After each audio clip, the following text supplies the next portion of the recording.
Hi guys, it's March 28th and it's supposed to be spring. It's minus 7.5 degrees outside and the temperature inside the house is 14 degrees. The weather network says it's minus 11 outside. I think we've hit a record at this time of the year. And the pond temperature says, I think that's gonna say 14.3. It was up to 15 degrees Celsius last night. And it looks like the koi are looking for their breakfast. And we're gonna go up there and of course, we're gonna feed them their breakfast. And it looks like it's at least gonna be sunny today. See, the sun is beginning to come out. So I've changed the way I feed the koi these days. And I'm only restricting the food they get only in the morning. So I feed them 8 grams of food twice a day, but they're only gonna be like an hour apart, and it's only in the morning, and they won't get food again until the next day. So really, I'm restricting the time window that they get fed.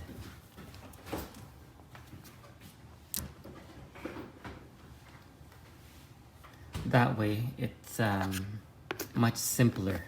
So I'm gonna give 8 grams now, and in about an hour, another 8 grams. And that'll be it for the day until the next day. So we'll go feed them now. It's so cold.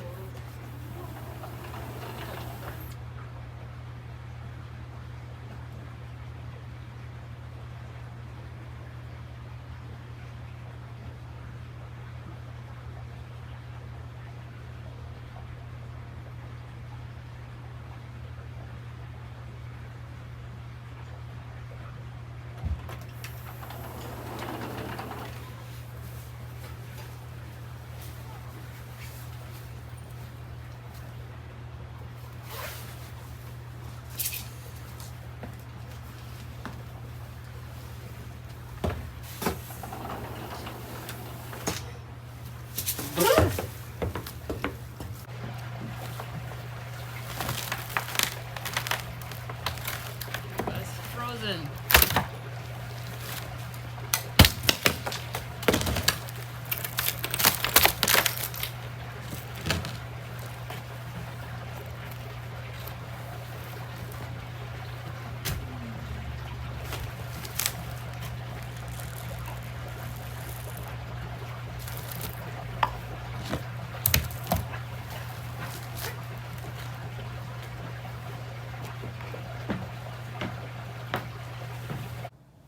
So now you see there's more light in the cavern.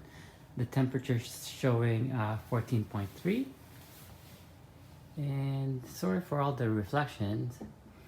I'm gonna feed them their second batch of food. Now, so hang on. Maybe I'll put some styrofoam on top of the sunroof there so you can see the koi better without all the reflections. Hang on, okay, I'll be out there feeding them.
So I think the view's a little bit better with that sunroof closed, not as much reflection. But look at the other channel.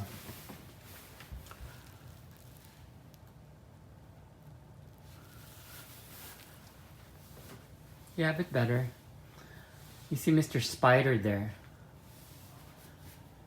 all set up with his trap right in front of my CCTV camera.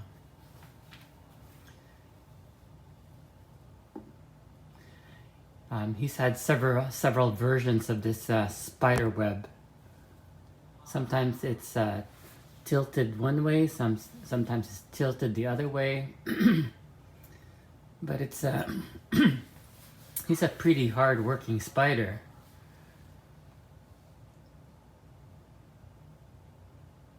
So with this feeding,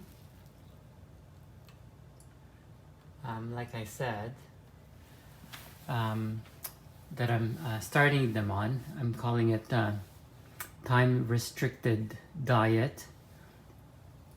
Makes it easy for me because I just have to feed them in the morning, vacuum the pond, and that's it. I'm usually done all the pond task stuff by noon, and don't have to do anything else.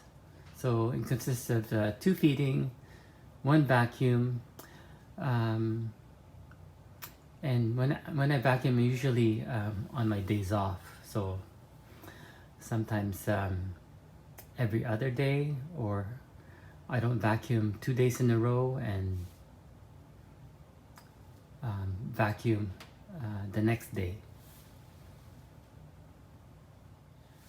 And also with the time restricted diet for koi too, sometimes I get too busy in the morning and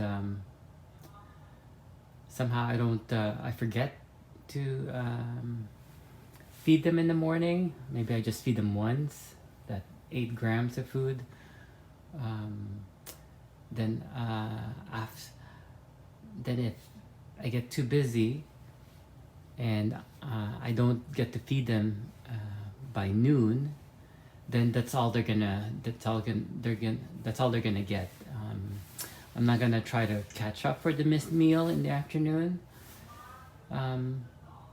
So they won't get fed as much. And I heard like animals, when they are fed 30% less, they will live 30% longer.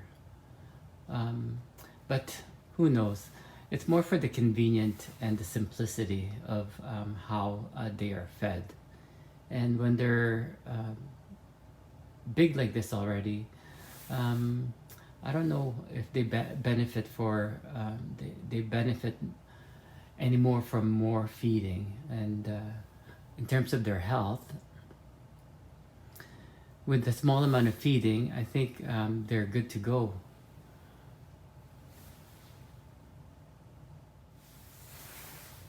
There will, however, be times when I'm off or I'm on vacation, they'll get fed more because I'll be able to go out there more during the, like I said, before noon, and feed them maybe 3 times.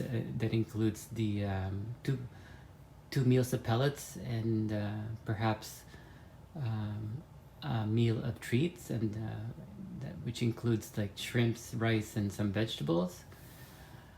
But there'll also be times where when I'm working days, I'll have to be out of here by 6 a.m.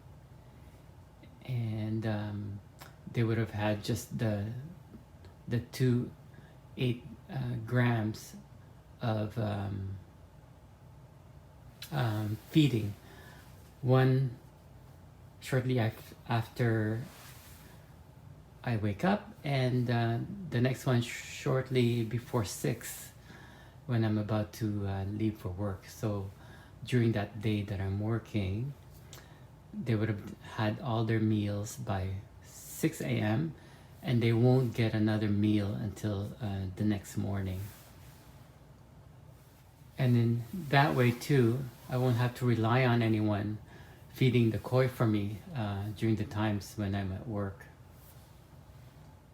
So here we are on my computer, and I just want to show you guys my version of my spreadsheet for my 2022 water parameters that I keep during the whole year. And I just want to show you guys the what it looks like. This is the horizontal part here.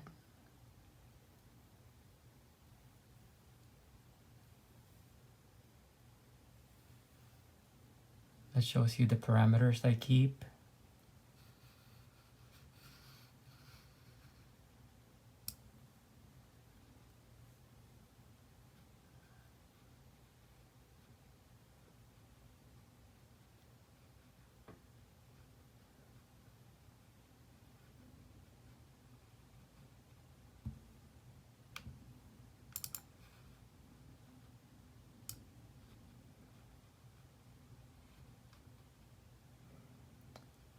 And the vertical axis is here, which shows, of course, the dates.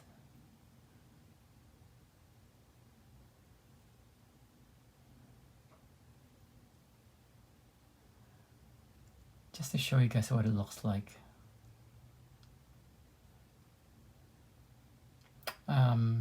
At some point I'll do a more detailed video, but I just feel like it's gonna take a long time.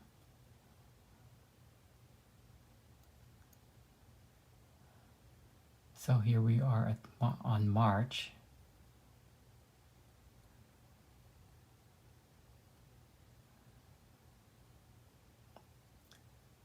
And like I said, the temperature went down to -8 this morning. And the pond temperature dropped by 0.7 degrees overnight. I should have put, knowing that it's gonna drop this much in temperature, I should have covered the sunroof with styrofoam last night to keep the heat in more. And this is new for this year. It's one of the things that's new this year, is that I keep track of what the predicted temperature is over the next, I believe it's 9 days. So 9 days ago, they predict it's going to be cloudy, and the low is going to be -7, and the high is going to be 7. So far, I think the trend is correct, because, for example, here, or here, when they predicted a high of 10, 9 days before that, on the actual day, it turned out to be that we got a high of like +22 and +21 around that time that they said 8 days before that it's going to be kind of warmish. And you can see that throughout March, the last 2 weeks of March, they predicted that it's going to be warm at first, and then it's going to get cold. So the next few days, it's going to be colder than usual. And here, they predicted the average temperature in March, the last 2 weeks of March, will be about 0 for the low and 6 for the high. And so far, it's been average of 2 and average of 12. So of course, it's not going to be as accurate when you're predicting weather from like 9 days from now. But again, it's all relative. I've completed the first 2 weeks of March, and then they predicted an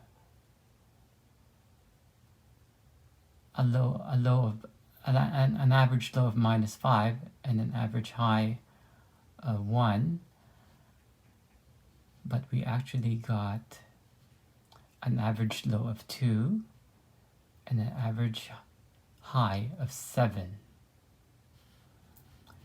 And as you can see, that it is really cold in the winter, or colder in the winter of 2022 versus other years before that.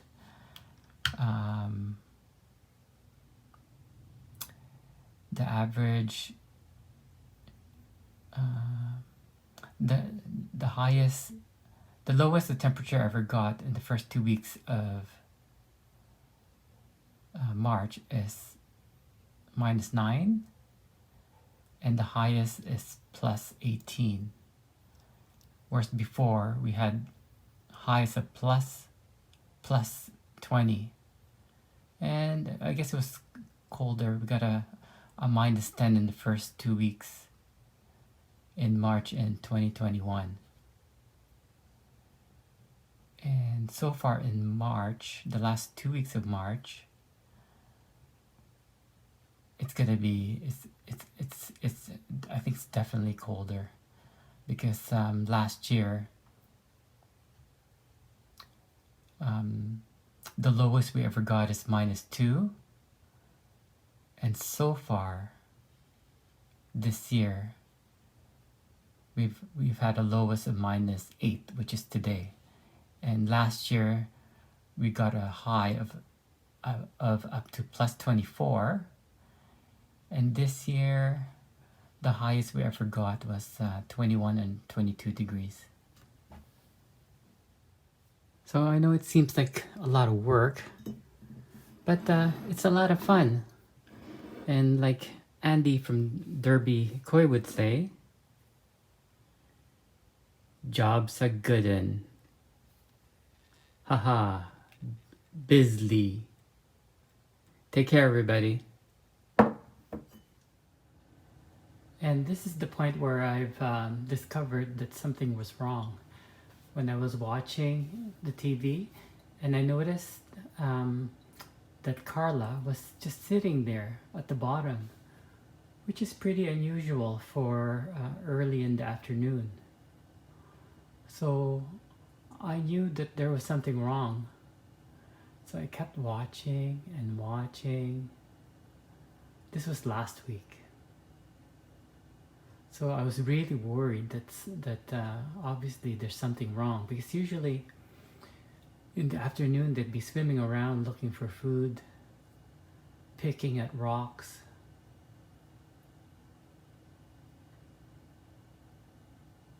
So I was nervous that day, and really observed them the next day, and just to make sure she's behaving as per usual.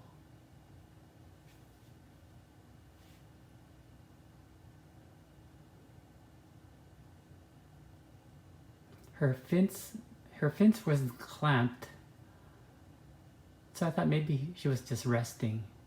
But on hindsight, I think she was resting because of all the previous flashing and jumping that she's done previously. And then this is what got me really worried when I saw this.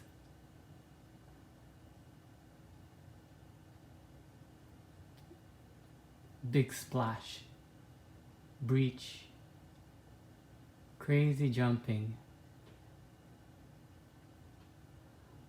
She almost hit her body or head on the skimmer there.